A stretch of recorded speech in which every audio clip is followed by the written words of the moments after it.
مبسملا و محمدلا و مسلیا و مسلمہ۔ ہمارا آج کا موضوع صلح حدیبیہ ہے۔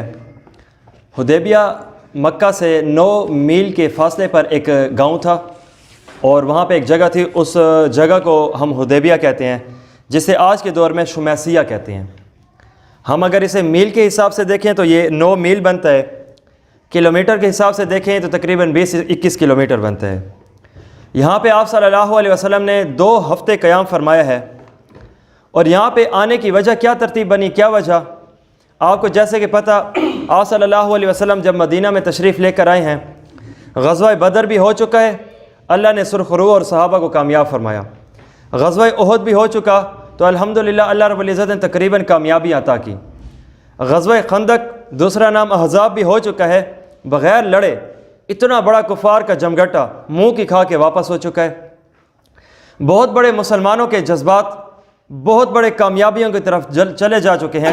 تو اسی دوران آپ صلی اللہ علیہ وسلم سن 6 ہجری ہے، صحابہ کرام کو مکہ چھوڑے ہوئے پورے 6 سال ہو چکے ہیں۔ نبی علیہ الصلوۃ والسلام نے چونکہ ہجرت فرمائی ہے، یہاں پہ آپ صلی اللہ علیہ وسلم ایک مرتبہ خواب دیکھتے ہیں۔ خواب میں آپ صلی اللہ علیہ وسلم نے خود کو، اپنے صحابہ کو کعبہ میں دیکھا ہے، طواف فرما رہے ہیں اور عمرہ کر رہے ہیں۔ تو اس پہ تمام صحابہ کرام، اب 6 سال کی مکہ کی دوری ہے، اب ایک بار دیکھا ہوا ایسے افراد بائی برتھ سٹیزن آف مکہ، وہیں پہ پلے بڑے، وہیں پہ خاندان در خاندان، پر آپ صلی اللہ علیہ وسلم کی محبت میں کفار مکہ کی نفرت کی وجہ سے، ان کے ظلم کرنے کی وجہ سے مجبوراً ان کو مکہ چھوڑنا پڑا تھا۔ تو آپ صلی اللہ علیہ وسلم نے اپنے صحابہ کرام کو یہ خواب سنایا، اے اصحاب پیغمبر، میں نے یہ خواب دیکھا ہے کہ تمہارے سمیت میں کعبہ میں ہوں، طواف بھی کر رہے ہیں، اور جو عمرے کا ایک ضروری رکن ہے فرضیت کے طور پہ، وہ ہم بال بھی کاٹ رہے ہیں، تو تمہارا اس پر کیا خیال؟ سارے صحابہ فرط محبت میں آ جاتے ہیں، یا رسول اللہ جب آپ نے یہ خواب دیکھا ہے نا، تو صرف خواب تو نہیں ہے نا، آپ جاتے بھی ہیں۔ جو چیز آپ نے روحانی طور پہ جسم کے اندر اور رات میں خواب میں محسوس کی ہے نا، وہ ذرا ہمیں عملی طور پہ بھی محسوس کرائیے۔ اور یہ بات آپ یاد رکھیے کہ یہ جو انبیاء کے خواب ہوتے ہیں نا، یہ ہمارے خواب سے ہٹ کر ہوتے ہیں۔ میں آپ کو ایک مشہور واقعہ کی طرف متوجہ کراؤں۔ حضرت ابراہیم علیہ السلام میں قربانی کے ایام میں بار بار یہ قصہ بیان کیا جاتا ہے۔ حضرت ابراہیم علیہ السلام نبی، اسماعیل علیہ السلام اپنے بیٹے نبی کو فرما رہے ہیں، انی ارا فی المنام انی اذبحک، اے بیٹے اسماعیل، میں تمہیں خواب میں دیکھتا ہوں کہ ذبح کر رہا ہوں، فانظر ماذا ترا، رائے دو تمہاری چاہت کیا ہے۔ تو اس پر حضرت اسماعیل علیہ السلام نے کیا عرض کیا؟ افعل یا ابت افعل ما تؤمر، ابو جان آپ وہ کر گزریے جس کا آپ کو حکم دیا گیا ہے۔ حالانکہ حکم تو نہیں تھا، خواب تھا۔ تو اسماعیل علیہ السلام نے ابراہیم علیہ السلام کے خواب کو کیا کہا؟ حکم۔ اس بات سے سمجھ آئی انبیاء علیہ السلام کے خواب امتیوں کے خواب سے ہٹ کے ہوتے ہیں۔ تو اس پہ آپ صلی اللہ علیہ وسلم نے تمام صحابہ کو اکٹھا کیا اور ارشاد فرمایا تیاری کرو۔ نہیں گزرا لمحہ کہ صحابہ کرام دوبارہ لوٹ کر آ گئے، یا رسول اللہ تیار ہے۔ اب یہاں پہ ہم نے جانا ہے، مکہ چھوڑنا ہے اور دوبارہ مدینہ چھوڑنا ہے، اور دوبارہ ہم نے سفر کرنا ہے آگے۔ آپ صلی اللہ علیہ وسلم بالکل بھی کسی لڑائی کے موڈ میں بھی نہیں ہے، اور نہ ہی کوئی ایسا معاملہ ہے، کیونکہ عام سفر بندہ کرتا تھا نا، تو اس وقت سامان زیادہ اٹھاتا تھا، اسلحہ کم اٹھاتا تھا، اور جب جنگ کا معاملہ ہوتا تھا سامان کم ہوتا تھا اور ہتھیار زیادہ ہوتے تھے۔ تو یہ دور سے بھی ایسا قافلہ دکھ رہا ہے کہ جن کے پاس سامان ہے تھوڑا سا، اور رہ گئی بات اسلحے کی تو وہ نہیں ہے، یا چند ایک گنا چنا جو بطور حفاظت اپنی تلوار کے طور پر ہو تو وہ الگ بات ہے۔ تو گویا دور سے بھی یہ قافلہ دکھا جا رہا ہے کہ یہ جنگ کے ارادے سے نہیں، کسی امن کے معاملے سے جا رہا ہے۔ تو آپ صلی اللہ علیہ وسلم نے یہی معاملہ یہاں پہ چلایا۔ تو آگے آپ صلی اللہ علیہ وسلم ایک قریب جگہ پہ جا کے رک جاتے ہیں، اس کا نام ہے ثنیۃ المرار۔ آپ صلی اللہ علیہ وسلم یہاں پہ جب رکتے ہیں نا، یہاں سے کفار مکہ کو پتہ چل گیا کہ رسول اللہ صلی اللہ علیہ وسلم ہیں، ان کے صحابہ ہیں، ہماری طرف آ رہے ہیں۔ اور اتنے تک تو بات ٹھیک تھی، آگے غلط فہمی کے طور پہ پہنچانے والوں نے یہ بھی بات پہنچائی، یا انہوں نے خود اضافے کے طور پہ سمجھ لیا کہ اب تک جو ان سے ہم لڑتے آ رہے ہیں نا، اب انہوں نے ہم سے بدلہ لیا ہے، اور یہ بدلہ لینے کی غرض سے آ رہے ہیں۔ اور دوسری بات میں نے آپ کو غزوہ خندق کے موقع پہ بتائی تھی، آپ صلی اللہ علیہ وسلم نے یہاں پہ کیا معاملہ چلایا تھا؟ جب پتہ چل گیا، حذیفہ نے آ کر بتا دیا تھا کہ یا رسول اللہ اب ابو سفیان اور اس کا لشکر چلا جا چکا ہے، تو نبی علیہ السلام نے یہاں پہ ارشاد فرمایا تھا الآن نغزوہم ولا یغزوننا، آئندہ جب کبھی بھی موقع لڑائی کا آئے گا نا، ہم نے حملہ کرنا، ان میں ہمت ٹوٹ چکی ہے، کیونکہ زیادہ سے زیادہ زور یہ ہے کہ اپنے مال کو جمع کر کے ہمارے ساتھ لڑیں۔ تو جو غزوہ بدر میں مال بچ چکا تھا ابو سفیان کی قیادت کا، تو وہی تو مال لے کے انہوں نے غزوہ احد لڑا۔ یا زیادہ سے زیادہ زور یہ ہوتا ہے کہ افراد کی مکمل جمعیت کو کیا جائے، افراد اکٹھے کیے جائیں اور ان کے خلاف ہو کر، مسلمانوں کے خلاف ہو کے لڑا جائے۔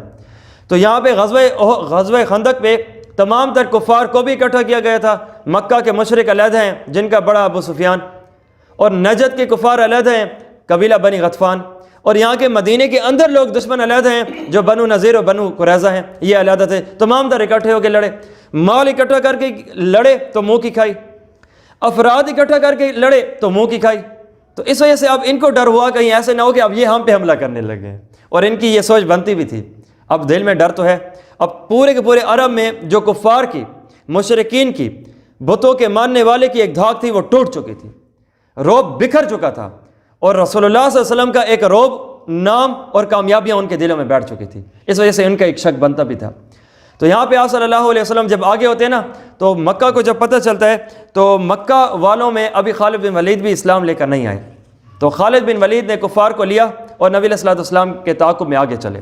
جب خالد آگے جاتے ہیں تو نبی علیہ السلام کو بھی پتہ چل گیا کہ کفار مکہ آ رہے ہیں ہم پر حملہ کرنے کے لیے۔ تو اس وجہ سے آپ صلی اللہ علیہ وسلم نے صحابہ میں سے کسی سے پوچھا ایک ایسا راستہ جو عام طور پر جانے والا مدینہ سے مکہ کا ہو، اس سے ہٹ کے ہمیں آگے لے کر جاؤ۔ یا اصلا مجھے راستہ پتہ ہے، تمہاری قیادت میں چلیں گے۔ وہ جیسے نبی علیہ السلام مکہ سے مدینہ ہجرت فرما رہے تھے نا، تو مکہ سے مدینہ ہجرت فرماتے ہوئے عام طور پہ جو مشہور اور شارٹ کٹ راستہ تھا مدینہ کا وہ نہیں لیا تھا کیونکہ دشمن تھے۔ اب دوبارہ یہی معاملہ ہے، تو خالد بن ولید بہت بڑے شاہ سوار اور تیر اندازوں کو لے کر بیٹھ گیا کہ پتہ ہے یہ مشہور راستہ ہے، نبی علیہ السلام یہیں سے آئیں گے تو ان کا یہاں پہ کلا کما کریں گے۔ پر یہ جو نبی علیہ السلام ہیں ان کے صحابہ کرام، ان کو ایک راستہ دکھانے والا لمبے سفر سے لے کر آیا، اور راستے میں خالد بن ولید کو پتہ چلا کہ رسول اللہ صلی اللہ علیہ وسلم یہاں سے نہیں آ رہے، تو اس نے دوبارہ اپنے گھوڑے بھگائے مکہ کی طرف کہ ہمارا یہ معاملہ تو خراب ہو چکا ہے، فلہذا تم ہی اس کو پہنچو۔ اور نبی علیہ السلام نے راستے میں ایک جگہ نماز پڑھی۔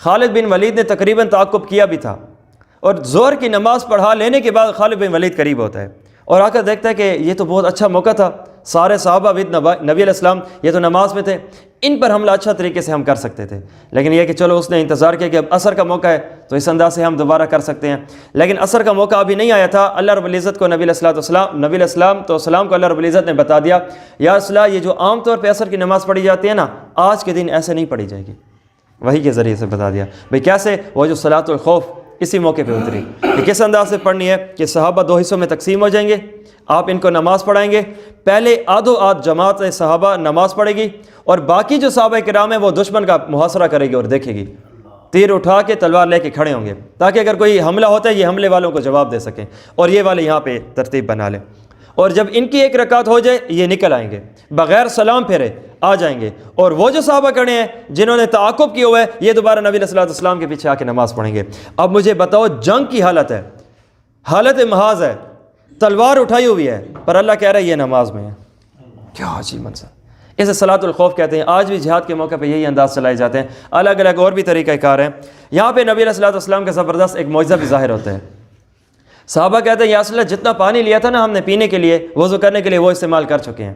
نبی علیہ السلام نے ارشاد فرمایا پانی؟ بھائی نہیں ہے۔ نبی علیہ السلام نے ارشاد فرمایا کچھ تو ہوگا؟ جی ہے۔ نبی علیہ السلام نے منگوایا، وضو کیا، اور وضو کا بچا ہوا پانی جو نبی علیہ السلام کے جسم مبارک سے لگ کے نیچے گرا تھا نا، ان کو صحابہ کرام نے اکٹھا کیا۔ نبی علیہ السلام نے فرمایا اس اکٹھے کو وہ جو تمہارے پاس تھوڑا سا پانی پڑا ہے اس کے اندر ڈال دو۔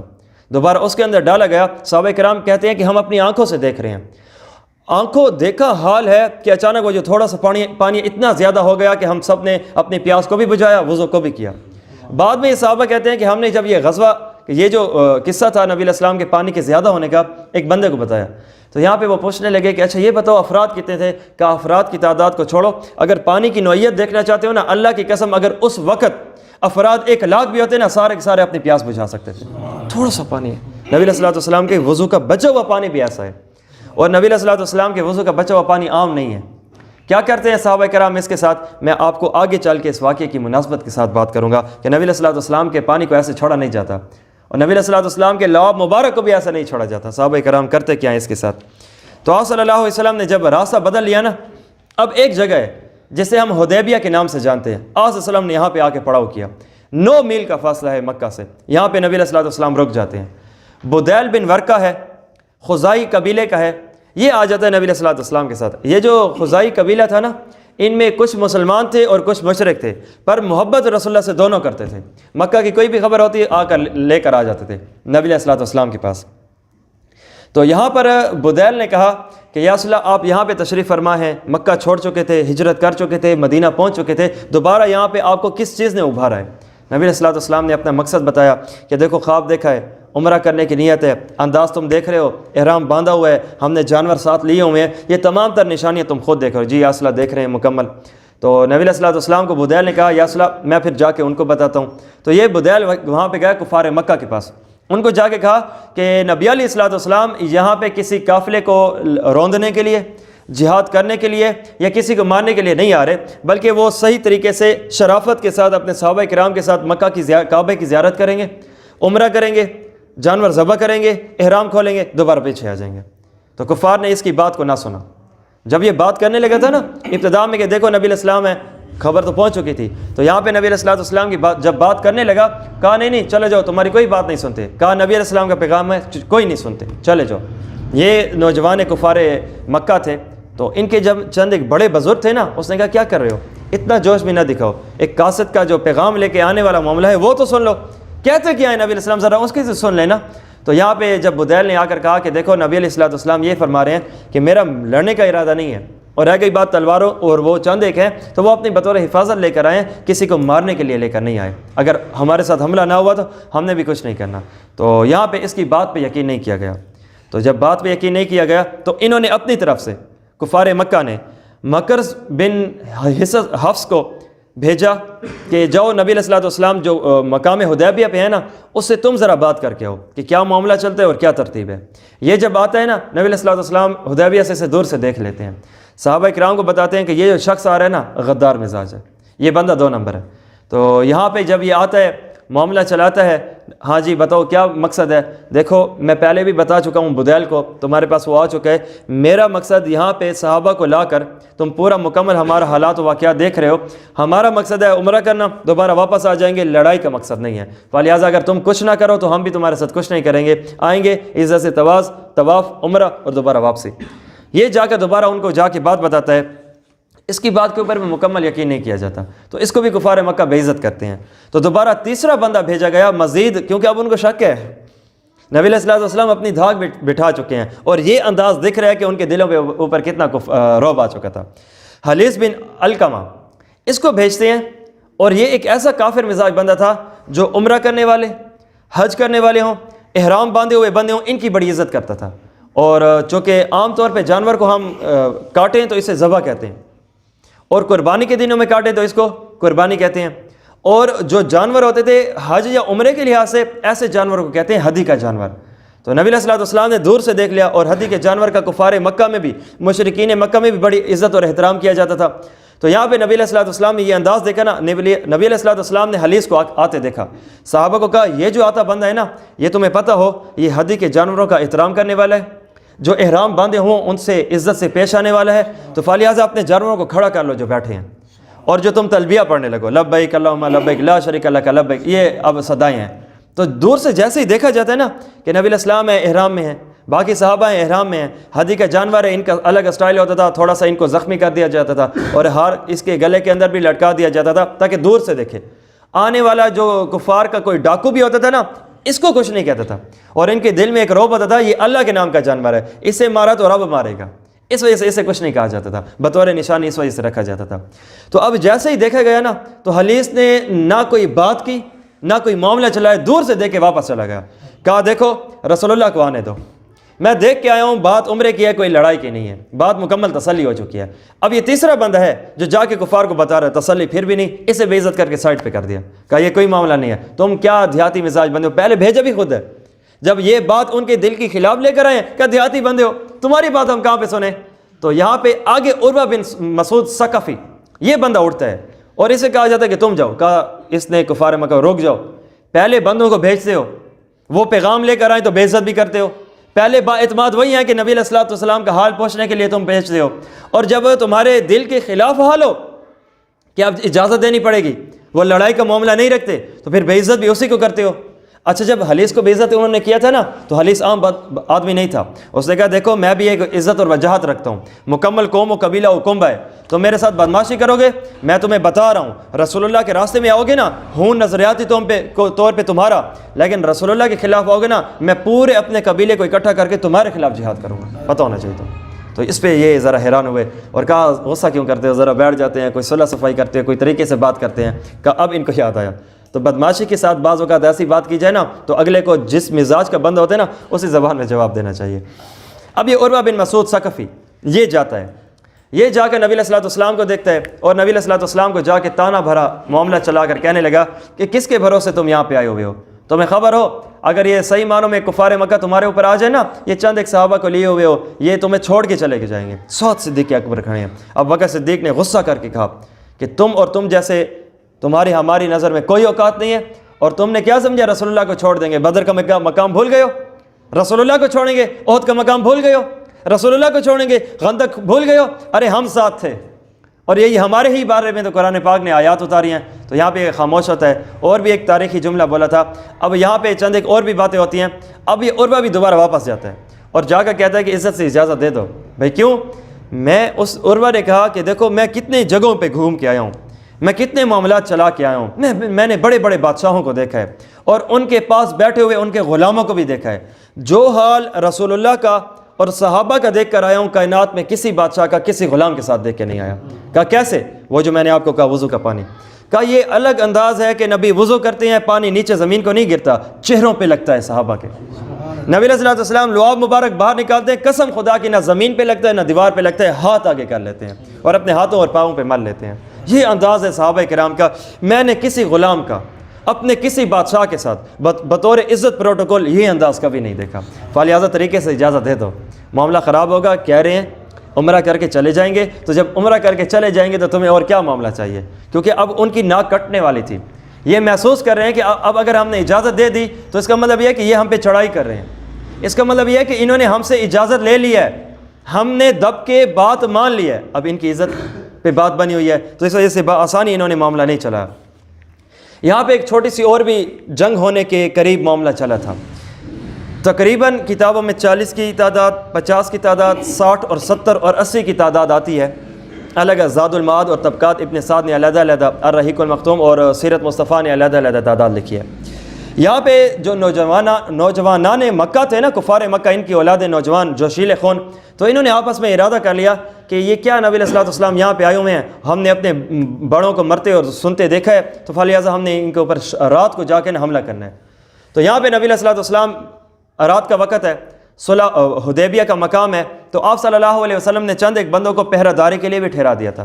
پتہ تھا کہ یہ جو افراد ہیں کوئی اپنے تو ہے نہیں، 2 نمبری تو مکمل کر سکتے ہیں، تو اس وجہ سے آپ صلی اللہ علیہ وسلم تو باقی صحابہ کے ساتھ ہیں، پر محمد بن مسلمہ رضی اللہ عنہ یہ بطور پہرہ دار مقرر ہوتے ہیں۔ یہ جب افراد آتے ہیں نا، سلام محمد بن مسلمہ کو اپنے ہاتھ پہ ان کو روکا ہے، تمام کو گرفتار کیا اور صبح پیش ہوئے، اور نبی علیہ الصلوۃ والسلام چونکہ بتا چکے تھے کہ میرا مقصد 2 نمبری ایسا کوئی بھی معاملہ نہیں ہے، یہ جو کفار سمجھ رہے ہیں میں نے آنا ہے، طواف کرنا ہے، فلہذا اس صلح کی خاطر تمہارے ساتھ بھی صلح کر کے میں واپس بھیج رہا ہوں، چلے جاؤ، وگرنہ ان کو مار سکتے تھے۔ کیوں مارنے آئے ہیں؟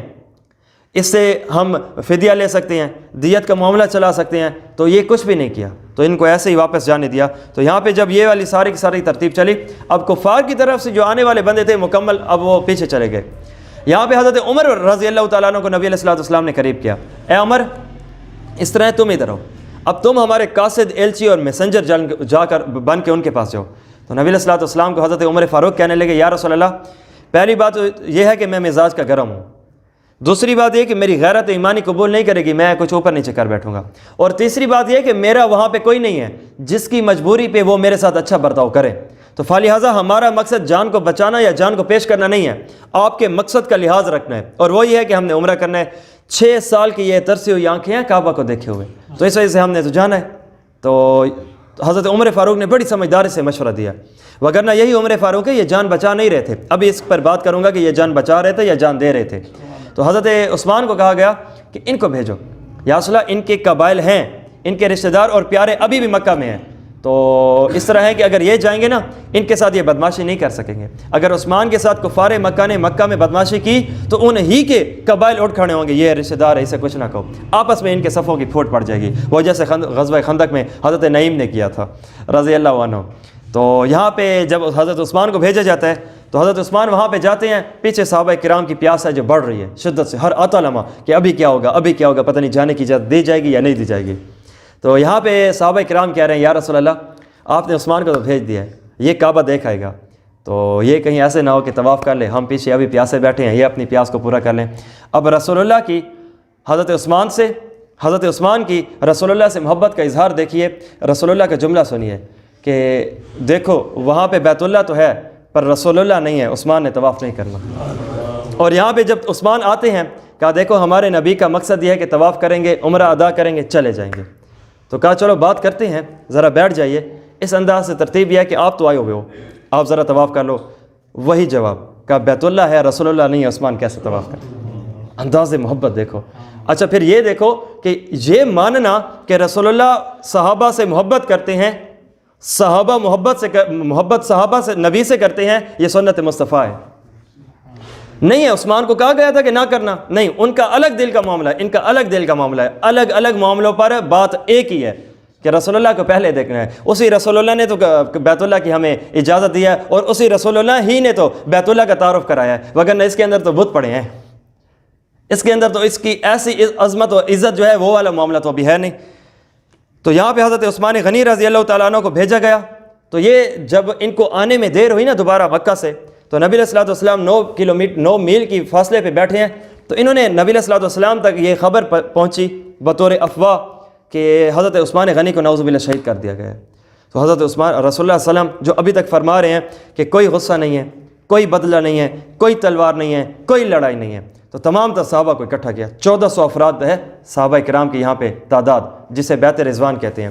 یہاں پہ نبی علیہ الصلوۃ والسلام نے ایک درخت کے نیچے تمام تر صحابہ کو جمع کیا جتنے آ سکے, اور یہاں پہ فرمایا تم میں سے ہر ایک بندے نے میرے ساتھ خون پر, میرے ساتھ تلوار پر, میرے ساتھ جنگ پر بیعت کرنی ہے کہ مرو گے, لڑو گے, جاؤ گے نہیں پیچھے. وہی رسول اللہ جو تھوڑی دیر پہلے کہہ رہے ہیں, کیا عثمان غنی کے بارے میں ایسی شدت, نبی علیہ الصلوۃ والسلام کی فرط محبت, فرط اظہار محبت. تو حضرت صحابہ کرام سارے کے سارے مستعد ہو جاتے ہیں, نبی علیہ الصلوۃ والسلام کے لیے مستعد اور تیار ہو جاتے ہیں. سب سے پہلے شخص نے جس نے بیعت کی, ہاتھ آگے بڑھایا, ابو سنان اسدی رضی اللہ تعالیٰ عنہ, انہوں نے سب سے پہلے بیعت کی. نبی علیہ الصلوۃ والسلام نے یوں ہاتھ آگے بڑھایا, انہوں نے ہاتھ آگے بڑھایا, یا رسول اللہ بیعت کرتا ہوں. تو نبی علیہ السلام نے پوچھا کس چیز پہ بیعت کرتے ہو؟ یا رسول اللہ اس چیز پہ بیعت کرتا ہوں کہ یہ جب تک جان میں روح اور روح میں جان تمام تر ترتیب ہے, رگوں میں خون باقی ہے, تو آپ کی بات مان کے چلیں گے. آپ نے کہا تلوار اٹھاؤ تو اٹھائیں گے, آپ نے کہا مرو لڑو تو لڑیں گے. تو یہاں پہ یہ ترتیب چلتی ہے. آگے دوسرے صحابی ہیں حضرت سلمہ بن اکوع, جو گھوڑے سے زیادہ تیز چلتے تھے, ان کی الگ ہم بات کر چکے ہیں مکمل. تو انہوں نے آگے 3 بار اظہار محبت میں بیعت کی ہے, ابتدا میں بھی, انتہا میں بھی, درمیان میں بھی, بار بار. یا اصلہ یہ اظہار محبت ہے, یہ ایک ترتیب ہے. ایک شخص تھا جس نے بیعت نہیں کی, وہ منافق شخص تھا, اس نے بیعت بالکل نہیں کی. اور صحابہ کہتے ہیں کہ ہم ان کو دیکھ رہے ہیں, سارے صحابہ ایک طرف ہیں, وہ شخص ایک طرف ہے, ہم آگے بڑھ رہے ہیں کہ بیعت کریں, یہ کبھی درخت کی اوٹ میں چھپتا ہے, کبھی سواریوں کی اوٹ میں چھپتا ہے کہ میری جان بچ جائے. تو اس نے بیعت نہیں کی تھی. تو اب عروہ بن مسعود ثقفی بھی چلے گئے, حضرت عثمان غنی رضی اللہ تعالیٰ عنہ بھی آ گئے ہیں. تو اب یہاں پہ سہیل بن عمر ان کے بزرگوں میں سے ہیں کفار مکہ کے, اس کو بھیجا جاتا ہے. سہیل بن عمر آپ کو پتہ ہے کون ہے؟ ہم طائف میں بات کر چکے ہیں. سہیل بن عمر جب نبی علیہ الصلوۃ والسلام طائف کی طرف دعوت دے کر واپس آئے تھے نا, تو 3 افراد کو کہا تھا کہ میں تمہاری امان میں مکہ آنا چاہتا ہوں. نمبر 1 اخنس بن شریک, نمبر 2 مطعم بن عدی, اور تیسرا یہی تھا سہیل بن عمر. تو اس نے بھی اجازت نہیں دی تھی کہ یا رسول اللہ میں آپ کو اپنے امان میں مکہ آنے کی اجازت نہیں دیتا. امان میں آنے کا مطلب یہ تھا کہ اگر مجھے کچھ ہوا تو تم نے اپنی قوم, اپنے بچوں, اپنی پوری طاقت سمیت کفار مکہ کے ساتھ ہونا ہے. کہا مجھ سے ایسا نہیں ہوتا. یہی سہیل بن عمر تھا. اور دوسرا اخنس بن شریک تھا, اس نے بھی اجازت نہیں دی تھی. وہ جو تیسرا مطعم بن عدی تھا, اس نے اجازت دی تھی, اور تھا کافر. جب غزوہ بدر کا موقع آیا تھا نا, اس کا جو بیٹا تھا مطعم بن عدی, اس نے آ کے کہا تھا یا رسول اللہ ہمارے کچھ پیارے ہیں, ان کو تو اجازت دے دو اور آپ قیدیوں کو ایسے ہی فری رہا کر دو. تو نبی علیہ الصلوۃ والسلام نے یہاں پہ ارشاد اس کے باپ کے لیے فرمایا تھا کہ اگر یہاں پہ مطعم بن عدی زندہ ہوتے نا, اور ان تمام کفار ناپاک کے بارے میں مجھ سے سوال کرتے تمام کو رہا کر دیتا۔ یہ احسان کا بدلہ ہے۔ تو معاملات الگ ہیں اور نظریات الگ ہیں۔ تو یہاں پہ سارا کا سارا معاملہ جب طے ہوتا ہے، سہیل بن عمر آتا ہے اور آ کر کہتا ہے کہ دیکھو ہم صلح کرتے ہیں، صلح کی چند ایک دفعات طے کرتے ہیں، اس ہی کے مطابق معاملہ چلائیں گے۔ تو نبی علیہ الصلوۃ والسلام کی ایک اونٹنی ہے اور اونٹنی چلتے چلتے آگے چلی اور رک گئی۔ اب تینوں طرف سے چلاؤ تو چلتی ہے، مکہ کی طرف چلاؤ تو نہیں چلتی۔ صحابہ نے کہا نبی علیہ الصلوۃ والسلام کی اونٹنی تھک گئی ہے۔ نبی مسکرا کے کہنے لگے تھکی نہیں ہے، اسے اس ذات نے روکا ہے جس ذات نے ہاتھی والوں کو روکا تھا کعبہ تک آنے کے لیے، اور اس بات کی طرف اشارہ تھا کہ آگے نہ بڑھیے، اور یہ اللہ رب العزت کی طرف سے بھی یہی اشارہ تھا۔ تو یہاں پر جب یہ رک جاتی ہے تو نبی علیہ الصلوۃ والسلام اشارہ جان چکے ہیں اونٹنی کا۔ یہ کون سی اونٹنی ہے؟ اس اونٹنی کا نام قصواء ہے۔ یہ کون سی اونٹنی ہے؟ جو کہ ابو بکر صدیق نے رسول اللہ صلی اللہ علیہ وسلم کو پیش کی تھی ہجرت کی رات۔ یہ وہ اونٹنی ہے، نبی علیہ الصلوۃ والسلام کے ساتھ کتنے سفر کر چکی ہے، نافرمانی کر سکتی ہے؟ ہرگز نہیں کر سکتی۔ اللہ کا حکم جیسے ہوگا وہی ہوگا نا۔ یہ وہ اونٹنی ہے کہ جب مدینہ میں داخل ہونے لگے تھے، سب نے کہا تھا یا رسول اللہ آپ ہمارے گھر میں پڑاؤ کیجئے، آپ کی مہمان نوازی ہم کریں گے ہجرت کی پہلا دن اور پہلی رات۔ نبی علیہ الصلوۃ والسلام نے فرمایا تھا چھوڑ دو اسے، اس کے مہار کو چھوڑ دو، میں نے خود بھی چھوڑ دیا، بس اس پہ سوار ہوں۔ بھائی کیوں؟ بھائی یہ اللہ کے حکم پہ ہے، جس کے گھر پہ بیٹھے گی وہی اللہ کا حکم ہوگا۔ وہاں پہ چلنا اللہ کا حکم تھا، یہاں پہ رکنا اللہ کا حکم ہے۔ تو جس انداز سے تو پتہ چلا جانور تک اللہ کا حکم مانتے ہیں، تو دیکھو پھر انسانوں کی کیا اوقات۔ تو جب اسی لیے قرآن نے کہا تھا نا کہ جو بندے اللہ اور اس کے رسول پر عمل کرتے ہیں احکامات پہ تو ٹھیک، جو نہیں کرتے نا اولئک کالانعام، یہ جانوروں جیسے ہے۔ ایک بل ہم اضل، اس سے بھی بڑھ کے ہیں، اس سے بڑھ کے کیوں ہے؟ کیونکہ جانور مانتے ہیں۔ اب انسان کو جانور کہے نا، یہ جانور کی بھی توہین ہے اس وقت کہ جب وہ اللہ کا نافرمان ہو۔ اس وجہ سے رب تعالیٰ کی ذات کی ایک ایسی تجلی کا اظہار ہوتا ہے بعض اوقات جانوروں کی صورت میں، جب وہ حفاظت پہ لینے پہ آ جائے، ابابیلوں سے لیا، اور کس کے خلاف لیا؟ ہاتھیوں کے خلاف لیا۔ ایک طرف دیکھو طاقت ان کی، اور ایک طرف دیکھو اوقات ان کے مقابلے میں زور کی حیثیت سے کچھ بھی نہیں ہے، پر ایک جب لگا تھا ان کو پتھر، وہ ایٹم بم کا کام کرتا تھا۔ روایات میں آتا ہے جب اوپر سے ابابیل آئے تھے نا، ہاتھی کو لگتے تھے تو جسم پہ یوں لگ کے دوبارہ گرتی نہیں تھی ان کی کنکری، یوں لگتی تھی ان کے پیٹ کے نیچے سے گزرتی تھی۔ ایٹم بم کا کام، گولی کا کام، یہ رب تعالیٰ کی طرف سے تھا۔ تو رب العزت کا ایسے معاملات ہیں۔ یہاں پہ حضرت علی المرتضیٰ کو بلایا جاتا ہے، اے علی ادھر آؤ۔ نبی علیہ الصلوۃ والسلام یہاں قسم اٹھا چکے ہیں، آج اللہ کی قسم محمد صلی اللہ علیہ وسلم کی طرف سے، کعبے کی عظمت کی خاطر جس قسم کا کفار مکہ نے میرے سے معاہدہ کرنا ہے وہ کرا لے۔ تو یہاں پہ صحابہ کرام حیران، اب تک بات کیا ہے کہ ہم نے طواف کرنا ہے، اب تک بات کیا ہے کہ عمرے کرنے ہیں، اب بات الگ ہو گئی، کفار کہہ رہے ہیں نہیں کرنا، اور نبی علیہ السلام بھی قسم کھا چکے ہیں کہ کعبے کی عظمت کی خاطر محمد صلی اللہ علیہ وسلم سے جو ہو سکے گا وہ کرے گا، کیونکہ اشارہ ہے کہ اونٹنی رک چکی ہے، جب اشارہ ہے تو پھر رب العزت کا حکم ہے۔ تو یہاں پہ حضرت علی المرتضیٰ کو بلایا جاتا ہے، سہیل بن عمر آتا ہے۔ سہیل بن عمر آ کے ان کو کہتے ہیں نبی علیہ الصلوۃ والسلام کو ہم آپس میں معاہدہ طے کرتے ہیں چند ایک دفعات کی بنیاد پر، وہی دفعات ہوں گے، وہی ہمارے لیے ترتیب و حساب کتاب ہوگا، آئندہ فیوچر پلاننگ۔ تو حضرت رسول اللہ صلی اللہ علیہ وسلم نے حضرت علی کو بلایا، اے علی ادھر آؤ۔ جی یا رسول اللہ، بیٹھ گئے یہاں رسول اللہ، باقی دیگر صحابہ دیکھ رہے ہیں کیا منظر ہوتا ہے۔ تو یہاں پہ سہیل بن عمر نے کہا کہ تمہارے اور ہمارے درمیان میں ایک معاہدہ تحریری طور پہ تحریر ہوگا، لکھا جائے گا۔ ٹھیک ہے جی۔ حضرت سیدنا علی المرتضیٰ رضی اللہ تعالیٰ عنہ کو کنفرم کیا جاتا ہے کہ اے علی ذرا لکھو۔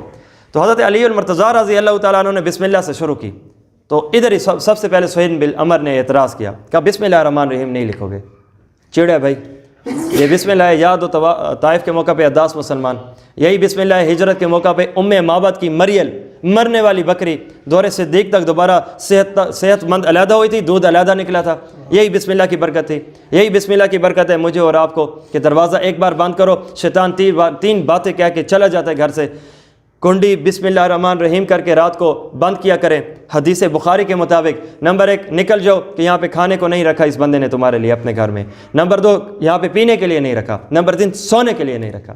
جب گھر شیطانی اثرات سے پاک ہوگا تو مزہ تو آئے گا۔ اور یہی بسم اللہ یہاں پہ ان کو چڑھا نہیں بنتی ان سے، ان کی بسم اللہ سے، کہا دیکھو تم مسلمان لوگ ہو، تمہاری یہ بسم اللہ الرحمن الرحیم ہے، وگرنہ ہم نے اپنے بڑوں سے ایسے نہیں سنا، ہماری ابتدا ہے بسمک اللہم، تو ہماری بسمک اللہم ہے۔ اب بدماشی دیکھو، نبی علیہ الصلوۃ والسلام چونکہ قسم کھا چکے ہیں، کاٹو یار، چھوڑو اسے، ہٹاؤ، بسم اللہ الرحمن الرحیم کو چھوڑو، بسمک اللہم لکھو، وہی لکھ دی گئی۔ آگے چونکہ ہم جب خط لکھتے ہیں ٹو اور فرام تو لکھتے ہیں نا، کسی کی طرف سے کسی کے لیے، تو یہاں پہ من محمد الرسول اللہ، کہ محمد صلی اللہ علیہ وسلم جو کہ اللہ کے رسول ہیں کی طرف سے ہے۔ تو یہاں پہ دوبارہ بدماشی کہا یہ بھی کاٹو. محمد رسول اللہ کیوں لکھتے ہو؟ یہی تو مسئلہ ہے ہمارے درمیان, یہی تو تم رسول اللہ ہم تمہیں مانتے نہیں ہیں. اور بھائی اگر ہم تمہیں رسول اللہ مان لیتے تو پھر جنگ کیوں ہوتی, صلح کیوں ہوتی, پھر تو ہم تمہیں ایسے ہی آنے دیتے, باقی مشرکوں کو نہیں آنے دیتے. تو تمہارے ساتھ پھڈا یہی ہے. تو اس وجہ سے محمد رسول اللہ کو کاٹو اور محمد بن عبداللہ لکھو. تو رسول اللہ نے چونکہ قسم کھا لی, کہا یہ بھی چھوڑو, اے علی کاٹو. علی کی قلم یہاں پہ رک گئی. کہا یا رسول اللہ علی کی قلم محمد رسول اللہ لکھ سکتی ہے, مٹا نہیں سکتی. تو یہاں پہ حضرت سیدنا علی المرتضیٰ نے کہا یا رسول اللہ یہ مجھ سے نہیں ہو سکتا, علی کی قلم محمد صلی اللہ علیہ وسلم کو لکھ سکتی ہے, مٹا کیسے سکتی ہے؟ تو مٹانے والے تو بڑے آئے ہیں, نہیں مٹا سکے, آج تک کا دور گواہ ہے, تو علی کیسے مٹائے؟ تو رسول اللہ صلی اللہ علیہ وسلم نے ارشاد فرمایا مجھے بتاؤ کہاں پہ لکھا ہو؟ یا رسول اللہ یہ ہے, اپنے ہاتھ سے کٹوا دیا. کہا باتیں دونوں ہی ٹھیک ہیں, محمد بن عبداللہ بھی ہوں انسانیت کے لحاظ سے, اور نبوت کے لحاظ سے میں محمد رسول اللہ بھی ہوں. نسبت میرے باپ کی طرف بھی ہے عبداللہ, اللہ کی طرف ہی ہے رسول اللہ. تو وہ بھی تو سچ تھا, تو اس وجہ سے یہ بات بھی مان لی گئی. اب دوبارہ آگے علی المرتضیٰ رضی اللہ تعالیٰ عنہ. اچھا بعض اوقات ایسا معاملہ ہوتا ہے محبت جس سے ہوتی ہے انکار اسی سے ہوتا ہے. ایک اس مثال کو اگر آپ دوسرے انداز میں دیکھو نا, ابو بکر صدیق کے وقت بھی نظر آتی ہے. کیسے؟ آخری وقت ہے, بخاری شریف کی روایت ہے, مرو ابا بکر فلیصلی بالناس, کہ عائشہ جاؤ ابو بکر کو حکم کرو میرا مصلی سنبھال لیں. اور یہ آخری ایام تھے, انشاءاللہ رحلت رسالت مآب صلی اللہ علیہ وسلم پہ بات کریں گے. تو یہاں پہ حضرت عائشہ نے عرض کی یا رسول اللہ ہوا رقیق القلب, ابو بکر میرے بابا جان تھوڑے نرم دل کے ہیں, یہ خبر سنیں گے نا سہ نہیں پائیں گے, عمر کو آگے کریں. رسول اللہ صلی اللہ علیہ وسلم یہاں پہ غصہ ہوئے, کہا جو کہا جا رہا ہے کیوں نہیں کرتی, ایسے ہی کہو جیسے میں نے کہا ہے. نہیں ہے قبول عمر ابو بکر صدیق کے مقابلے میں, ابو بکر ہی آگے آئے گا. سنو, جب ابو بکر اور عمر کی باری آئے, رسول اللہ غصہ ہوتے ہیں کہ عمر کو آگے کیوں کرتے ہو ابو بکر کے مقابلے میں, تو پھر باقیوں کا کیا معاملہ ہے؟ تو ابو بکر صدیق آگے ہوئے تھے. جب آگے ہوئے رسول اللہ صلی اللہ علیہ وسلم اب پیچھے محسوس ہوئے ہیں ایک بار میں کہ نبی علیہ السلام دو صحابہ کے گرد, دو صحابہ کے کندھوں پہ لڑکتے ہوئے, اب چلتے ہوئے زمین پہ پیر زیادہ نہیں لگ رہے, یہ کندھے ہیں جو نبی علیہ السلام کو چلا رہے ہیں. بیماری ہے, بیماری کے ایام ہیں, مرض الوفات کا معاملہ قریب ہے. یہ نبی علیہ السلام جیسے ابو بکر صدیق کے آگے ہوتے ہیں نا, ابو بکر عین مصلی رسول پہ ہیں, عین حالت نماز ہے. تو جب محسوس کیا نا رسول اللہ آ چکے ہیں, تو ابو بکر پیچھے حالت نماز میں ہونے لگے. حضرت رسول اللہ صلی اللہ علیہ وسلم نے اشارے سے ابو بکر کو آگے کیا, پر ابو بکر نے بات مانی نہیں ہے, پیچھے ہوئے ہیں. بعض اوقات ہوتا ہے جس سے محبت ہوتی ہے اظہار محبت میں انکار بھی اسی کو ہوتا ہے. وہی معاملہ یہاں پہ حضرت سیدنا علی المرتضیٰ رضی اللہ عنہ کے ساتھ بھی ہے. یا رسول اللہ آپ سے محبت علی لکھ سکتا ہے, کاٹ نہیں سکتا. اب ذرا دفعات دیکھو. سب سے پہلی بات, اب یہ تمام تر دیکھو بسم اللہ الرحمن الرحیم لکھی جاتی تو کیا بات تھی, چلو کاٹ دی. چلو تمہاری ایک بات کہ بسم اللہ بسمک اللہم تمہارے لکھی گئی ہے, دوسری محمد رسول اللہ لکھنے دو نا. تو یہاں پہ بھی ایک بات بھی نہیں, دونوں اسی کی مانی گئی. یہاں پہ رسول اللہ قسم اٹھا چکے ہیں. تو یہاں پہ اب سب سے جو دفعات تمام تر ہیں یہ سارے کے سارے بدماشی پر مبنی ہیں. پہلی دفعہ, چلو یہ تو ایک امن کی ترتیب تھی کہ 10 سال تمہارے اور ہمارے درمیان میں 10 سال کی جنگ بندی ہے, نہ تم ہم سے لڑو گے نہ ہم تم سے لڑیں گے, ٹھیک ہے جی. دوسری, اب یہ بدماشی پر مبنی ہے, اگر تو کوئی تم سے مرتد مدینے سے ہو کر ہمارے پاس آیا, ہم واپس نہیں کریں گے اس 10 سالوں میں. اور اگر ہمارے یہاں سے کوئی مسلمان ہو کے تمہارے پاس آئے گا تمہیں فوراً واپسی کرنی پڑے گی. صحابہ یوں نبی کو دیکھ رہے ہیں, نبی علیہ السلام فرما رہے ہیں جی ہاں ٹھیک ہے ٹھیک ہے ٹھیک ہے ٹھیک ہے. صحابہ کی انتہا, یا رسول اللہ خواب کیا دیکھ کر آئے, کیا نام سے یہاں پہ آئے, کس انداز سے چلے. ایک حکم ہے, ایک ترتیب ہے. ہمارے احرام باندھے ہوئے ہیں, یہ ایک عمرے اور حج کا یونیفارم ہے, یہ اتارا تب جاتا ہے کہ جب تم نے احرام کی مکمل پابندیوں کو پار کر لیا ہو اور پورا مکمل یہ حج کا عمرہ کر لیا ہو. تو یہاں پہ الگ معاملہ ہے. نبی علیہ السلام نے فرمایا ٹھیک ہے, ہمارا تمہارے پاس آیا تو مطالبہ واپسی کا نہیں کریں گے, اور اگر تمہارا ہمارے پاس آیا تو لینا چاہو تو لے کر چلے جانا. کتنی بدماشی پر مبنی بات. اور پھر آگے یہ ایک نارمل بات کہ جو بندے جو قبائل آپ کے ساتھ آ جائیں گے تو ہم ان کو آپ جیسا تصور کریں گے گویا ہم ان کے خلاف بھی نہیں لڑیں گے.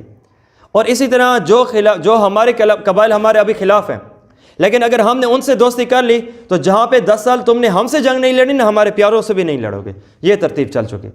تو یہاں پہ ایک قبیلہ بنی خزاع جس کے بدیل تھے, جو مکہ میں سب سے پہلے نبی علیہ السلام کا پیغام لے کر گئے. یہ قبیلہ نبی علیہ السلام کی امان میں ہو جاتا ہے, یا اصلا ہم آپ کے ساتھ ہیں, چونکہ یہاں کے مشرک ہیں یا مسلمان ہیں, دونوں نبی علیہ السلام سے محبت کرتے ہیں. یہاں پہ قبیلہ بنی بکر ہے, یہ کفار قریش مکہ ہاشمیوں کے ساتھ ہو جاتا ہے کہ ہم تمہارے ساتھ ہو جائیں گے. یہ ترتیب چلتی ہے. ابھی یہ لکھے جا رہے ہیں. لکھنے کے دوران لکھوانے والا سہیل بن عمر ہے. جب ابھی مکمل لکھا نہیں ہے کہ حضرت ابو جندل روتے ہوئے، چلاتے ہوئے، چیختے ہوئے، دردوں کی انتہا لیتے ہوئے، پھٹے ہوئے کپڑے ہیں، بہتا ہوا خون ہے، چلا کے آ رہے ہیں، اے صحابہ کرام کی جماعت، میں مسلمان ہو گیا ہوں، مجھے اپنے ساتھ واپس لے کے چلنا. جو تم ہجرت میں تکلیف سہ رہے تھے نا، میں ابھی تک سہ رہا ہوں. جو تم نے مارے کھائی ہیں نا، مجھے ابھی تک مار دی جا رہی ہے. تو فلہذا اللہ کا نام ہے، مجھے واپس لیتے چلے جاؤ. میں زنجیروں میں جکڑا ہوا ہوں، میں جیل کو توڑ کے بمشکل ان زنجیروں کے ساتھ ساتھ پابند سلاسل ہو کے تم تک پہنچاؤں، لیکن اگر تم نے مجھے آگے نہ چلا، مر جاؤں گا. تکلیف کی انتہا ہے. تو یہاں پہ نبی علیہ الصلوۃ والسلام نے ارشاد فرمایا قریب ہو. سہیل نے روک دیا، نہیں. کیوں بھئی؟ یہ معاہدہ ہو چکا ہے. نبی علیہ السلام نے فرمایا دیکھو ابھی تحریری بات تو نہیں ہوئی، ابھی تو زبانی کلامی ہوئی ہے، ابھی تو آدھی بات ہے، تو ایسے ہی دے دو. کہا نہیں. کہا رشتہ داری کا واسطہ دیتا ہوں، دے دو. کہا نہیں. بہت ساری نبی علیہ الصلوۃ والسلام نے منت کی لیکن اس نے نہیں دیا. تو نبی علیہ الصلوۃ والسلام کی آنکھوں سے بھی آنسو ہیں. صحابہ سارے کے سارے یوں ہاتھ میں تلوار لیے کھڑے ہیں. ایک رسول اللہ کا اشارہ ہوگا، ان کو بتائیں گے بدماشی کہتے کسے ہیں، لیکن نبی علیہ الصلوۃ والسلام کے ایک اشارے پہ اپنے تمام حکم کو باقی رکھ کے کھڑے ہیں. تو یہاں پہ ابو جندل رضی اللہ تعالیٰ چیختے ہوئے، چلاتے ہوئے، اور صحابہ کی جماعت تمہارے اندر سے ہو کے جا رہا ہوں، اور واپس کیا جا رہا ہوں، دوبارہ مار کھاؤں گا، واپس کیا جا رہا ہوں، جیل میں الٹا لٹکایا جائے گا، واپس کیا جا رہا ہوں، تکلیف کی انتہا. وہ بلال کی تم نے ریت پہ لیٹنا یاد ہے، خباب اور خبیب یاد ہے، زنیرہ یاد ہے، ابھی وہی حالت ہے، تمہارے اندر سے ہو کے جا رہا ہوں. ایک ضبط ہے صحابہ کا جو کھڑے ہیں. حضرت عمر فاروق ہیں جو تلوار کو بھی نکال چکے ہیں کیونکہ ان کا معاملہ باقی صحابہ سے الگ ہے. یہ ساتھ جاتے ہیں.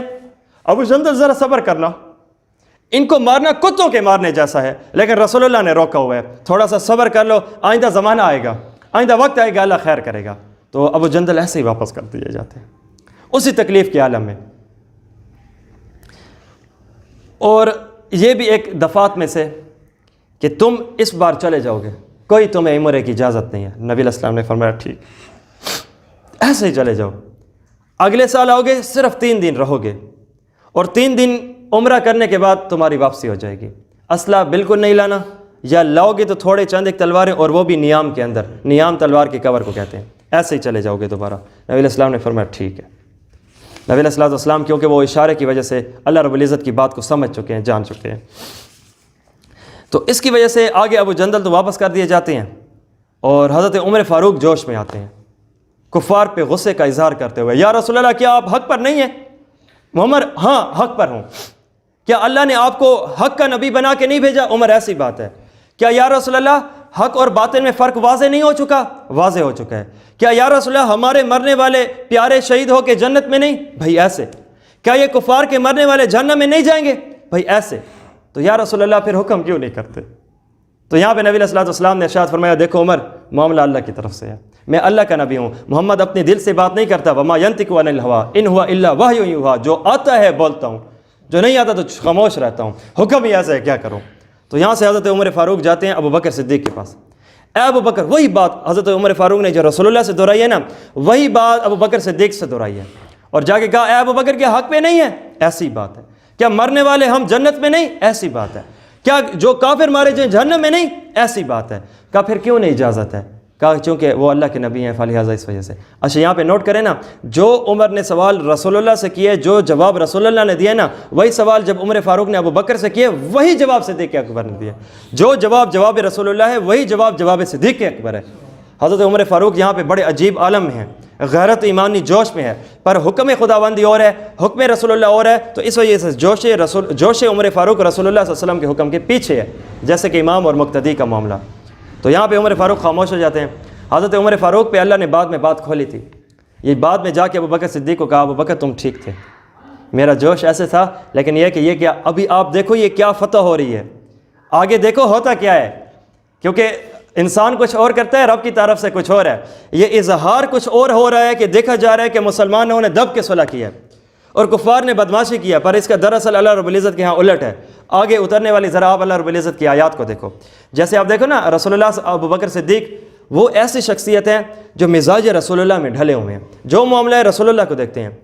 اس نے عروہ بن مسعود ثقفی سے تو غصہ کیا تھا ابو بکر نے اس بات پہ کہ اس نے یہ کہا تھا کہ صحابہ تمہارے ساتھ نہیں ہیں. اس پہ غصہ کیا ہے کہ ابو بکر صدیق کی رسول اللہ سے تم محبت پہ شک کرتے ہو، غصہ ہو گئے.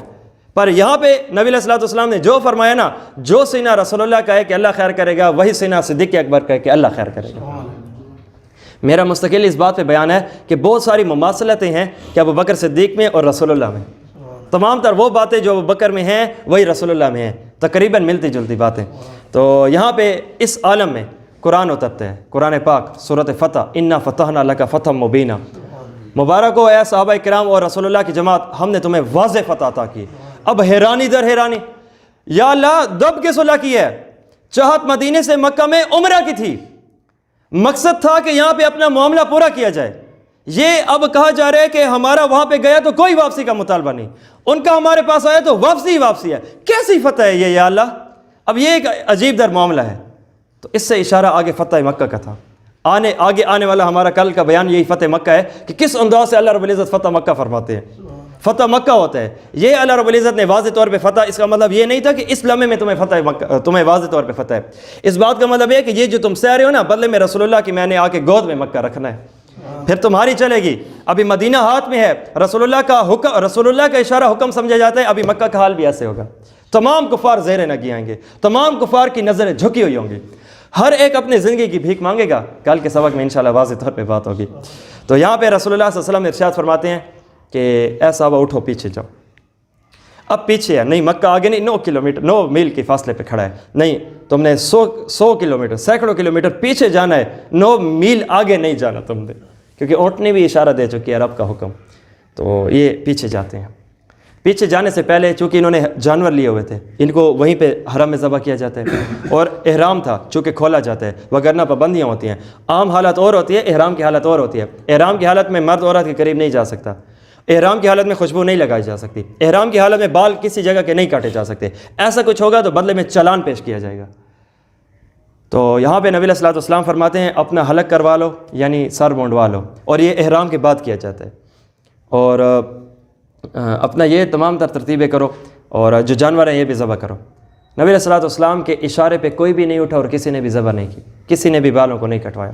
نبی علیہ السلام پریشان ہو کے کیونکہ اس سفر میں حضرت ام سلمہ بھی ساتھ ہیں، ادھر آ گئے، یا رسول اللہ پریشان یہ ہوں کہ صحابہ کا بالکل جوش ہے، اس نام سے بھی لے کر آیا تھا، بات بھی حق کی ہے، اور میرے ساتھ ہی محبت میں وہ میرے ساتھ ایسا انداز کر رہے ہیں۔ بعض اوقات اظہار محبت اسی انداز سے ہوتی ہے نا، وہ علی کا نہ کاٹنا، ابو بکر کا سیدھے پیچھے ہی مصلی میں آ جانا، یہ بھی ایسے ہی کمال اس سلام اس عورت کو۔ یا رسول اللہ یہ بھی کوئی مسئلہ ہے؟ کا مسئلہ تو ایسے ہی جیسے تمہارے پاس حل ہو۔ یا رسول اللہ بڑا زبردست حل ہے، کیسے؟ یا رسول اللہ آپ ان کو نہ بال کٹوانے کا کہیں نہ ان کو جانور ذبح کرنے کا کہیں، تو کیا کیا جائے؟ یا رسول اللہ آپ خود اپنے بال کٹوا لیں اور خود اپنی جانور کو ذبح کر لیں، اور وہ کون سا صحابی ہے جو سنت رسول اللہ میں پیچھے رہے گا؟ تو جیسے ہی رسول اللہ نے کٹوائے ہیں سارے صحابہ ہیں جو کٹوا رہے ہیں، جیسے ہی رسول اللہ نے ذبح کروایا تو باقی بھی ہیں جو ذبح کر رہے ہیں۔ تو یہ ایک انداز چلا تو دوبارہ یہ سارے کے سارے پیچھے چلے جاتے ہیں۔ یہاں پہ جیسے یہ ابو جندل ہے نا، ان کو تو دوبارہ واپس پیچھے بھیج دیا گیا۔ اب یہاں پہ چند ایک عورتیں آتی ہیں، یا رسول اللہ ہم مسلمان، تو کفار یہ بھی اب بدماشی اور نخرے سے کہا یہ بھی واپس کرو، اب تو تعریف بھی لکھی جا چکی ہے، یہاں پہ تو گواہ بھی مقرر ہو چکے ہیں، 10 سال کا معاہدہ ہے، ابھی تو شروع ہوا ہے، فلہذا ہے رسول اللہ صلی اللہ علیہ وسلم دو نمبری نہیں کرنے دیں گے۔ نبی علیہ السلام نے ارشاد فرمایا ذرا رکو، یہ میں لے کر جاؤں گا۔ تو نبی علیہ السلام کو کہا گیا کیوں، معاہدہ کیا ہے؟ معاہدہ نہیں ہوا کہ واپس کیے جائیں گے؟ ہاں واپس تو کیے جائیں گے، تو پھر یہ واپس کیوں نہیں کرے؟ کہا ذرا دوبارہ پڑھو۔ تم نے معاہدے کی شک میں رب نے ان سے منہ سے کہلوایا یہ کہ مرد آئیں گے تو واپس کیے جائیں گے، اور کہا کہ وہ مرد ہیں یہ عورتیں ہیں، یہ میں لے کے جاؤں گا۔ تو یہ عورتوں کو واپس کیا جاتا ہے، یہاں پہ دوبارہ نبی علیہ السلام کے ساتھ واپس کیا جاتا ہے۔ تو قرآن پاک کی آیت بھی اتر ہے، یا رسول اللہ جب آپ کے پاس مومنات عورتیں آئیں نا دل میں سینے میں ایمان لیے ہوئے، تو آپ بیعت بھی کیجئے، واپس بھی نہ کیجئے، اپنے ساتھ بھی لے کر جائیے اور مکمل ترتیب چلائیے۔ مردوں کا معاملہ اور ہے، چلو ان کے ساتھ زور کا بھی ایمان کا بھی کھاتا ہو رہا ہے تو پھر اس طرح برداشت کا بھی معاملہ۔ نبی علیہ السلام مدینے پہنچ جاتے ہیں۔ نبی جیسے ہی مدینے پہنچتے ہیں نا، تو یہاں پہ حضرت ابو بصیر ہیں رضی اللہ تعالیٰ عنہ، فضائل اعمال میں بھی اس کا قصہ ہے، ابو جندل کا بھی فضائل اعمال میں قصہ ہے۔ جیسے ابو بصیر پہنچتے ہیں تو نبی علیہ السلام کو عرض کرنے لگے یا رسول اللہ وہ جو ہجرت والا معاملہ تھا نا، میں ابھی تک تکلیف میں تھا ابو جندل کی طرح، میں بچ بچا کے آپ کے پاس آ گیا ہوں۔ نبی علیہ السلام خوش تو ہوئے، ساتھ اس انداز سے بات کی جس کا اشارہ یہ تھا کہ اگر کفار مکہ آ گئے نا اور انہوں نے مجھ سے تمہارا مطالبہ کیا تو مجھے تمہیں واپس کرنا پڑے گا۔ یہ بات محسوس کی، اب کیا معاملہ؟ تو ویسے ہی ہوا، 2 بندے کفار مکہ کی طرف سے آ گئے، کہا ابو بصیر کو ابو جندل کی واپس کرو۔ تو یہاں پہ نبی علیہ السلام کیا عالم ہوگا جب اپنا پیارا اپنے ہاتھوں سے دوسرے کے ہاتھ میں دیا جا رہا ہے، پورا اب مدینہ ہے، مکمل شاگرد رسول اللہ کھڑے ہیں، ایک اشارے پہ 2 بندوں کو ذبح کر کے رکھ دیں، لیکن کیا ہے کہ ایگریمنٹ ہے، معاہدہ ہے بھائی، نوٹیفیکیشن جاری ہو چکا ہے۔ یہ 2 جیسے ہی آتے ہیں نا، حضرت ابو بصیر کو لے کر جاتے ہیں، تھوڑا سا راستہ گزرتا ہے تو ابو بصیر نے ایک کو کہا کہ واہ کیا زبردست تلوار لی ہوئی ہے، کہا ہاں یہ تلوار بڑی زبردست ہے، شیخی مارنے لگا وہ بھی آگے، تو کہا دیکھو، کہا اچھا مجھے دکھاؤ تو صحیح ذرا، اس نے جیسے ابو بصیر کو دکھائی اس نے کھول کے اسی کی گردن کاٹ دی، اور جو کفار مکہ کی طرف سے دوسرا بندہ آیا ہوا تھا یہ دوبارہ نبی علیہ السلام کے ہاتھ میں، دوبارہ نبی علیہ السلام کے پاس، کیا ہوا ابھی تو تم میرے ابو بصیر کو لے کر جا رہے تھے اور تمہارے ساتھ 2 بندے تھے، اب ایک کو کیا معاملہ؟ یا اصلا ابو بصیر نے ایسا معاملہ کر دیا۔ تو حضرت رسول اللہ صلی اللہ علیہ وسلم کے پاس ابو بصیر جیسے پہنچے نا، کہا یا رسول اللہ معاہدے میں یہ بات طے ہوئی تھی کہ اگر کوئی مکہ سے مدینہ آئے گا، آپ اگر بندے لینے آئیں گے تو آپ واپس کریں گے، کیا ایسا ہو چکا؟ جی ہو چکا، اب آپ بریء الذمہ ہیں، اب میں واپس جا نہیں سکتا، اور اگر آپ واپس نہ کریں تو معاہدے کی خلاف ورزی نہیں ہے، اور یہ ایک بندہ ہے، 2 کچھ نہیں کر سکے، ایک کیا کرے گا؟ یہ عزت سے واپس جا کے کفار مکہ کو بتاتا ہے ایسا ایسا حال ہے۔ اور اب بھی رسول اللہ کا وہی اشارہ ہے کہ اب اگر دوبارہ ان بندوں نے میرے پاس آئے اور تم سے تمہاری ذات کا مطالبہ کیا تو مجھے مجبوراً واپس کرنا پڑے گا۔ یہ چند عرصہ پہلے میں آپ کو اگر بتاؤں، اسامہ بن لادن جب افغانستان میں تھے نا رحمۃ اللہ علیہ، اس کے لیے بھی کہا گیا تھا کہ آفر یہی ہے پورا افغانستان الٹا کریں گے، اسامہ واپس کر دو، یہ وہی یاد ہے، کہا پورا الٹا کر دو گے اس شخص کو واپس نہیں کریں گے، جیسے آج اللہ رب العزت نے فتح عطا کی ہے، یہ بھی بدر جیسا ہے بھائی، یہ آج کے 2021 کا بدر ہے، ایسے سمجھو، ہر دور کا ابوبکر اور ہوتا ہے، ہر دور کا ایمان اور ہوتا ہے۔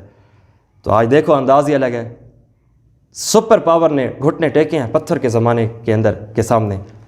یہ اوریہ مقبول جان نے کہا کہ پرویز مشرف کے زمانے میں مجھے بیسٹ کالم نگار کا ایوارڈ ملا، سرمنی رکھی گئی، وہاں پہ مشرف بھی بیٹھا ہے۔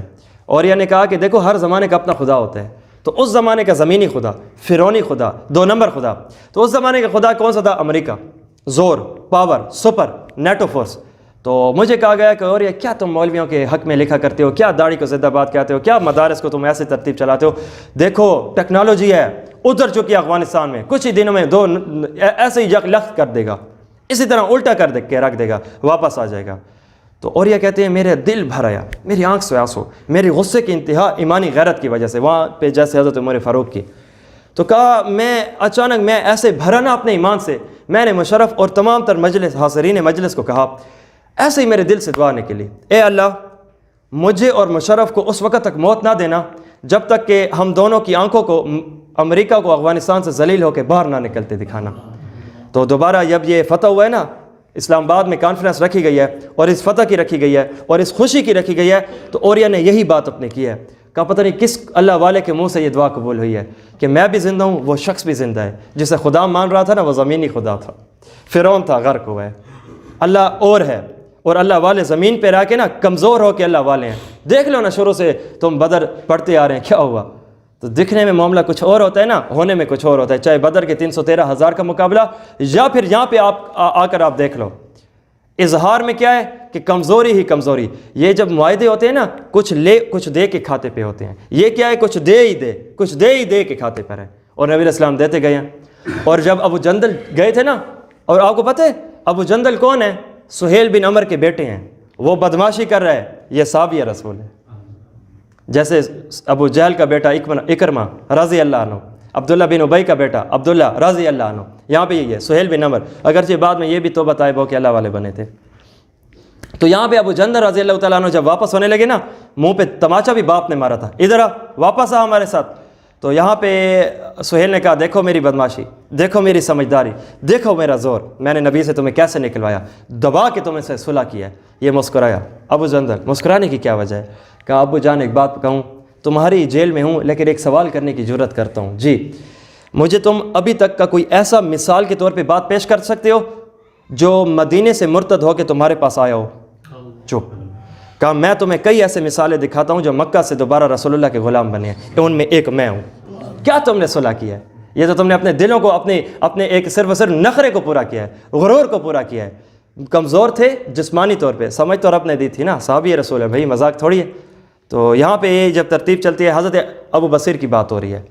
ابو بصیر اب نہ مکہ میں جاتے ہیں کہ مار کھائیں گے، اب نہ مدینہ میں رہتے ہیں کہ اگر مکہ والے آئیں گے مدینہ کے پاس تو رسول اللہ واپس کر دیں گے، یہ راستے میں تھوڑا سا مقام ہے، وہاں پہ ٹھہر جاتے ہیں، اور ابو بصیر وہاں پہ ٹھہرتے ہیں۔